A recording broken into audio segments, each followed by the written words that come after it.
Olá, bem-vindos ao mini curso Google Earth Engine no ensino de introdução ao sensoramento remoto e ao geoprocessamento. Meu nome é Sérgio Souza Costa, sou mineiro, pai desenvolvedor e professor, mestre e doutor em computação aplicada pelo Instituto Nacional de Pesquisas Espaciais. Sou professor no curso de Engenharia da Computação da UFMA e professor na pós-graduação em Ciência e Tecnologia Ambiental na mesma universidade. Sou líder do grupo Lambda Geo, que é um grupo de pesquisa em computação e geotecnologias. E logo a seguir aqui temos alguns endereços, né, que vocês podem me encontrar. Né? Então eu tenho interesse principalmente na área de geotecnologia e desenvolvimento de software. Então, vamos começar aqui falando um pouquinho da relevância, né, da geoinformação.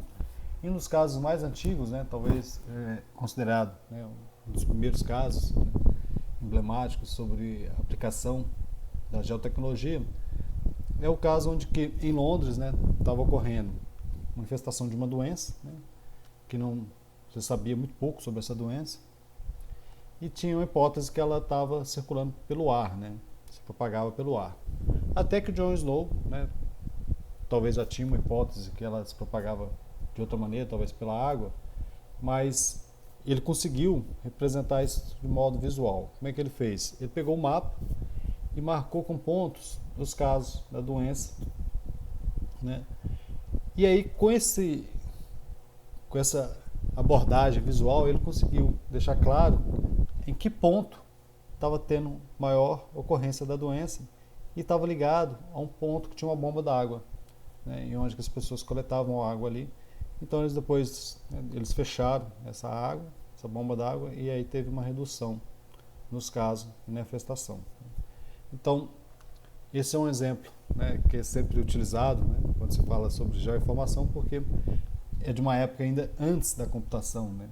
Então apenas com mapa, né, com talvez uma caneta, né, algum lápis, né, uma folha, talvez usando uma camada, né, já trabalhando com camada, essa camada do mapa, talvez botou uma camada por cima de um papel manteiga, algo do tipo, né, e foi marcando em cima para poder não pintar, ou pintou diretamente no mapa, né.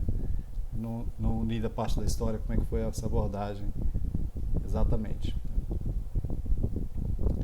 Então a geoinformação, né, ou informação geográfica, é aquela que possui tempo e espaço bem definido, né. Hoje, né, uma foto que a gente tira, ela tem tanto tempo e o espaço muito bem definido, graças a gente ter, por exemplo, GPS nos nossos celulares, né. E a gente usa, né, por exemplo, quando a gente fala assim, a temperatura ao meio-dia, né, local, na altitude de 34 graus, 35 minutos norte, longitude 120 graus, 0 minuto oeste, era 19 graus Celsius, né? Então aqui está muito explícito, né? Tanto a localização, né, e aqui o valor, né? Então, naquele local a medida foi tanto, né? Mas, às vezes, por exemplo, a gente fala a altitude do Monte Everest é de 8.848, né? Então, está meio que embutido aqui, né, a localização, né, que é o Monte Everest, e está meio que embutido aqui também o tempo, né, que é o momento atual. Então, a gente espera que isso aqui não mude assim, por exemplo, de um ano para outro, né? Então, é uma altitude que vai se manter. Então, a importância da geoinformação aqui, né? Aqui é a primeira lei da geografia, né, de Waldo Tobler. Todas as coisas estão relacionadas com todas as outras, mas coisas próximas estão mais relacionadas do que coisas distantes, né? Então, isso deixa claro que fenômenos sociais e ambientais não ocorrem de modo aleatório no espaço. Então, a gente compreender, né, como que eles ocorrem, quando a gente coloca essa componente espacial, né, a gente consegue tirar muitas informações sobre esses fenômenos. E onde que entra o Google Earth Engine, né? O que é esse Google Earth Engine? Talvez muitos conheçam, né? Google Maps, Google Earth, né? Mas o que seria o Google Earth Engine? Então, o Google Earth Engine é, né, então, uma grande plataforma, né, baseada em um grande volume de dados e uma computação em nuvem. O que significaria isso? Por exemplo, aqui a gente está falando de mais de 50 petabytes de dados de observação da Terra, através coletados por sensores, né, em diversos satélites, né, de diversos programas espaciais de diversos países, né, no mundo todo. Então, no caso do Google, tem que organizar, né, esse grande conjunto, né, de informações e torná-la mais acessível e útil. Então aqui é o artigo, né, que apresenta essa plataforma, né, Google Earth Engine, então como uma plataforma, né, em escala planetária, né, para análise geoespacial e que está disponível para todo mundo. Então, onde que entra, né, por exemplo, qual que é o benefício, né, dessa plataforma? Para quem trabalha, né, com sensoramento remoto, com geoprocessamento, fica um pouco mais fácil compreender, né? Para os demais, vamos tentar observar aqui. Então, como que se trabalha, né, com sensoramento remoto, produzindo, por exemplo, que seja artigos acadêmicos, relatórios, né? A gente tem, de um lado, primeiro a gente tem uma coleção gigante de dados, né, disponibilizado por diferentes catálogos.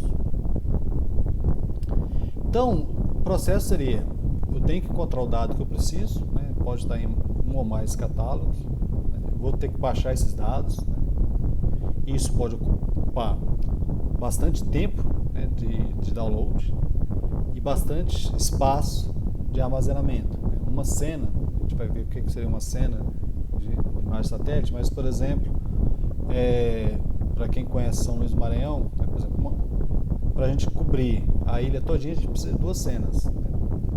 Uma cena é muito maior do que a ilha de São Luís do Maranhão. Porém, né, a cena do Landsat, né, especificamente, ela não cobre totalmente a ilha do Maranhão. Então a gente precisaria de baixar, por exemplo, 2 cenas. Se a gente vai trabalhar com séries históricas, né, então a gente vai ter que baixar muitas imagens. Isso vai ocupar bastante espaço no meu HD. E outro ponto seria com relação ao processamento dessa informação. Então, processar esses dados tem um custo altíssimo, né? Então a gente vai processar esses dados. Pode ser que a gente precise baixar outras imagens, né? A gente encontrou alguns problemas, até a gente conseguir, né, gerar os nossos resultados. Com GE, né, eu não preciso entrar em nenhum catálogo, né? Os meus dados estão todos, né, disponibilizados na plataforma. O processamento é feito também na plataforma. Eu não vou usar nenhum sistema de informação geográfica, eu não vou ter que pagar para o sistema proprietário, nem vou precisar usar sistema aberto, né, nem vou precisar de computadores com grande poder computacional para poder executar essas operações. Depois que eu cheguei no resultado, eu vou exportar, né, para o Google Drive, por exemplo. E aí, a partir do Google Drive, eu posso, por exemplo, baixar os dados, né, já o relatório ou o artigo, né, que eu preciso.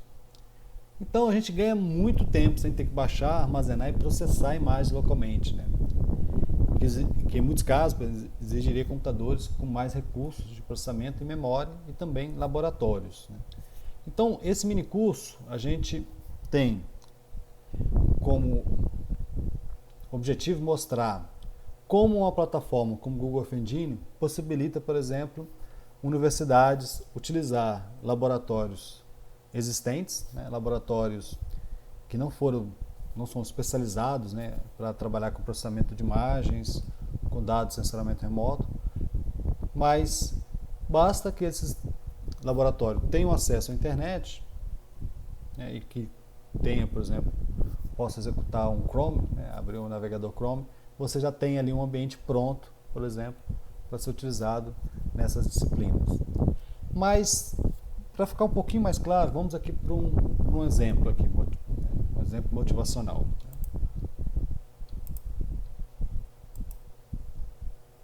Então, eu estou trabalhando também com essas anotações, né? Então, vamos considerar, né, que nós temos, por exemplo, tem um dado diário, né, de precipitação para o mundo todo. É um dado que a gente vai ver que a gente fala, né, que tem uma baixa resolução, né? O que significa isso? A gente não vai ter o dado de precipitação, por exemplo, para o teu bairro, né? Talvez para o teu município, né? Talvez uma área maior, né? Mas a gente não vai ter dados tão pontuais, né? Para dizer, olha, choveu tantos milímetros cúbicos aqui no bairro X, né? Mas você tem um dado interessante aqui. E é um dado, né, diário, um dado diário de precipitação. E aí eu podia pensar o seguinte, né? Eu não quero ter o dado diário de chuva, assim, não me traz tanta informação. Eu queria ter um dado mensal para ver, por exemplo, como é que é a precipitação durante o ano. E eu não quero ver também só um ano, né? Eu quero ver pelo menos durante 10 anos. Como é que foi a precipitação mensal, né, durante 10 anos. E eu quero olhar duas áreas de interesse. Eu quero olhar o município onde eu nasci, região onde eu nasci, e quero olhar também aonde eu moro, né, hoje em dia, que é São Luís do Maranhão. Então, quais seriam os passos para a gente gerar esse gráfico, né, em um computador local? Nesse ponto aqui a gente está iniciando no nosso minicurso, né, talvez muitos ainda não tenham nenhuma experiência, né, com sensoramento remoto, né, com imagem de satélite, mas vamos imaginar que a gente tem uma imagem que cubra, né, o nosso globo e os pixels, né, acho que muitos compreendem bem essa ideia de pixel, né, porque a gente trabalha com imagens digitais há muito tempo já, né, inicialmente nas câmeras digitais, hoje em dia, né, nos celulares. Então, e trabalha também com imagens, né? Então acho que esse conceito de pixel, né, muitos compreendem. Então, cada pixel dessa imagem é a quantidade de precipitação em milímetros cúbicos. Só que isso é diário. Então, o que eu vou ter que fazer? Né? Se eu tenho essas imagens, eu vou ter que baixar as imagens diárias dos últimos 10 anos. Ou seja, 3.650 imagens. Depois, né, seria um passo, né, que eu poderia fazer, eu vou recortar essas 3.650 imagens, que é do globo todo, apenas para as duas áreas de estudo que eu tenho interesse. Aí eu vou pegar uma dessas imagens, né, recortadas, dessas 3.650 imagens, e vou agrupar elas por mês. Então eu vou ter que agrupar aproximadamente 30 imagens. E o que eu vou fazer? Eu vou pegar essas 30 imagens, né, e vou somar elas. Então a gente consegue fazer esse tipo de operação no computador, de somar imagem. Então cada pixel ali tem a precipitação diária. Se eu somar todas as imagens, eu vou ter uma imagem gerada, eu vou ter naquele pixel a quantidade de precipitação durante os 30 dias, ou seja, durante aquele mês. E aí eu vou gerar 120 imagens. E aí, a partir das 120 imagens, eu vou ter precipitação em toda aquela área de estudo, né? Eu quero saber, por exemplo, a média. Pode ser que eu tenha uma imagem com, espero, né, pelo menos, na minha área de estudo, que tenha, talvez, sei lá, 100 pixels, né? Vai ser uma área pequena. Então, eu quero saber a média, né, de precipitação média ali dentro daquela área de estudo. E eu vou ter que fazer esse passo, né, novamente, 3 e 4, para outra área de estudo. Depois, né, eu vou gerar esses números, posso salvar, por exemplo, em um arquivo e depois abrir uma planilha e plotar esse gráfico. Então observe que é algo impraticável, né? Porque eu, pessoa física, né, talvez sem contato com a agência que disponibiliza aqueles dados, né, eu não tenho condição, por exemplo, de abrir portal, baixar 3.650 imagens, né? A não ser que ele tivesse lá um processo que eu podia selecionar, eu quero as imagens de tal dia até tal dia, né, de um dia, definir dias específicos, ele baixar todas as imagens de uma única vez, né? Depois eu teria que conseguir processar essas imagens. Provavelmente também para processar essas 3.650 imagens no meu computador local, né, eu também ia acabar tendo que utilizar algum algoritmo, né? Porque para fazer isso em um sistema de informação geográfica também é inviável, né? Imagina você, por exemplo, pegar 30 imagens e calcular a soma dessas 30 imagens e fazer isso 120 vezes, né? Então seria inviável também. Porém, a gente consegue fazer isso muito rapidamente aqui no Google Earth Engine. Aqui tem um código, a gente não vai se preocupar em entender agora, mas eu vou abrir ele aqui. Então está aqui, acho que esse mapa, deixei em bônus, precipitação. Está aqui o dado, né, as duas áreas de interesse, Congonhas e São Luís, né. Aqui, né, a imagem que tem os dados de precipitação, o período que eu estou analisando, aqui 2014 a 2023, né. Aqui alguns artefatos de programação que foi utilizado para poder fazer esse cálculo, né. Então, e aqui, depois eu gero, né, o meu gráfico aqui. Vamos executar. Vamos ver que é bem rápido. Já tá, o processor aqui é 120 imagens, já gerou o meu gráfico, né? Posso abrir aqui o gráfico. Então aqui tem um gráfico de prestação mensal, né, durante 10 anos para 2 áreas de estudo, né? Então a gente vê aqui claramente que São Luís é vermelho, Congonhas é azul, que o período de chuva em São Luís é muito mais prolongado do que o período de chuva, por exemplo, em Congonhas. Acredito que sim. Ela é deslocado, né? A gente for olhar também um pouco deslocado, né? As chuvas em Congonhas, em Minas, começam um pouco antes, né, daqui. Então, lá em fevereiro, março já estão acabando as chuvas, né? Por exemplo, abril já quase não chove, né? Aqui em São Luís, em abril, normalmente o pico da época de chuva, né? Então, vamos voltar aqui. Então, acho que com esse exemplo, né, dá para ver a importância, né, e como que essa plataforma, né, permite a gente trabalhar com grande volume de dados, né, algo que a gente não conseguiria fazer, por exemplo, no computador local, né, principalmente em laboratórios com máquinas com baixo poder computacional, né. Então, o Google Earth Engine é isso, ele envolve uma coleção, né, de imagens públicas, acessamento remoto. Vou apagar isso aqui. Na escala de petabytes, né, por exemplo, o Landsat, né, são mais de 40 anos, né, de dados do Landsat.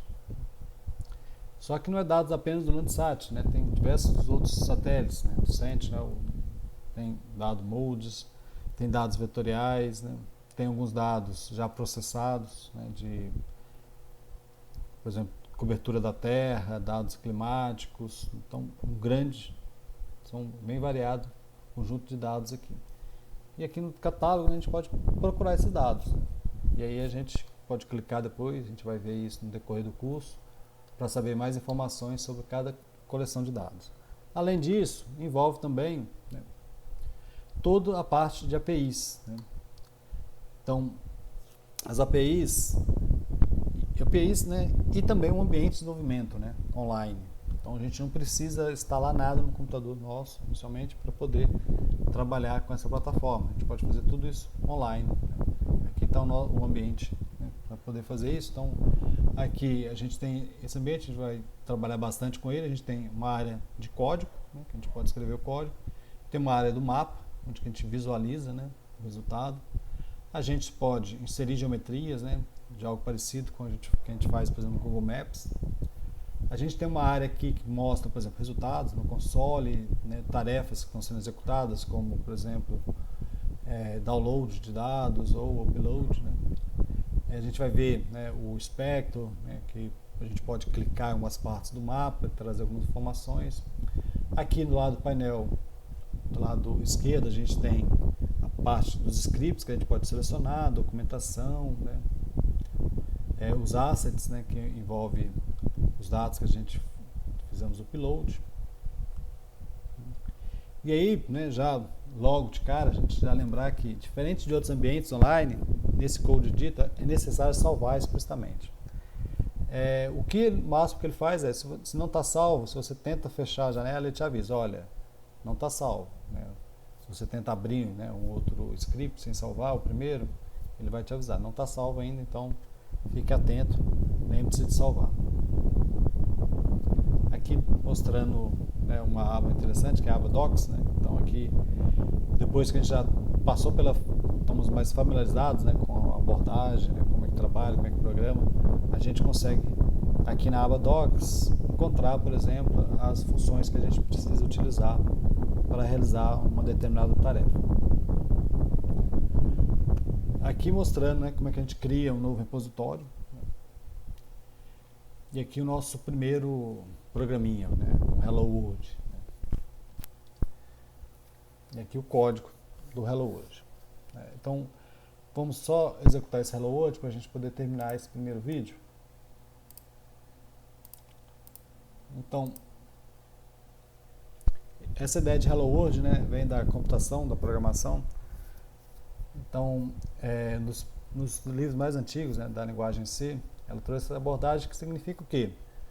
É aquele programinha para a gente executar para saber que está funcionando. Então, se vocês conseguirem executar esse Hello World, por exemplo, significa que vocês já conseguiram entrar na plataforma, né? Então, já, nesse caso aqui, já passou pela etapa de criar a conta, já tem acesso e já consegue, por exemplo, achar o ambiente aqui, o editor, e consegue, por exemplo, executar. Eu cliquei aqui no Run, então ele mostrou aqui Hello SMAP, né? E a gente executou uma outra operação aqui que é fazer um zoom em um determinado ponto, né? Então passei uma coordenada aqui, né? E aí ele encontrou aqui o município de Aracati, né? Então quem for da região deve conhecer bem aqui.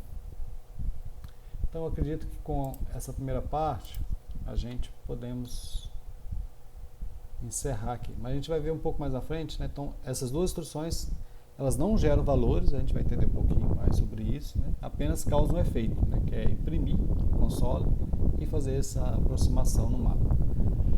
Vamos só terminar a parte da infraestrutura, né? Só comentar aqui sobre a infraestrutura. Então a gente tem disponibilizado também, né, com o Google Earth Engine, não apenas as bibliotecas, né? Mas na verdade a gente tem todo um serviço de nuvem vai executar as nossas operações. Então, tudo que a gente programa aqui, a gente pode executar do lado do servidor que a gente fala, ou seja, do lado da arquitetura computacional da Google.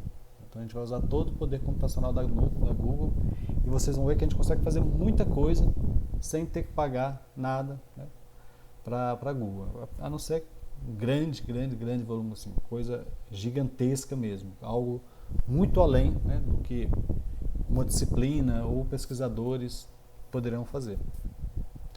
Então a gente não vai entrar em muitos detalhes, né, do JavaScript, né, mas a gente vai ver alguns exemplos para ajudar a entender. Mas a gente vai passar alguns tópicos, né, no próximo vídeo que são importantes com relação à linguagem JavaScript. Então, para o próximo vídeo é importante que vocês já tenham, né, o cadastro no GE, né, aqui está o link, e o básico que a gente precisa aqui. Quem está vinculado, por exemplo, a uma universidade, né, tem um e-mail institucional, podem utilizar, eu acredito que seja mais rápido. Hoje em dia, eu acredito que, mesmo com e-mails não institucionais, o processo está sendo bem rápido, né? Mas se tiver, eu acredito que seja mais rápido, né, o retorno. Então a gente finaliza assim agora o vídeo, né? No próximo vídeo a gente vai falar um pouquinho de alguns conceitos de JavaScript que são fundamentais para a gente dar continuidade aqui na nossa exploração da plataforma Google Earth Engine. Obrigado, até a próxima.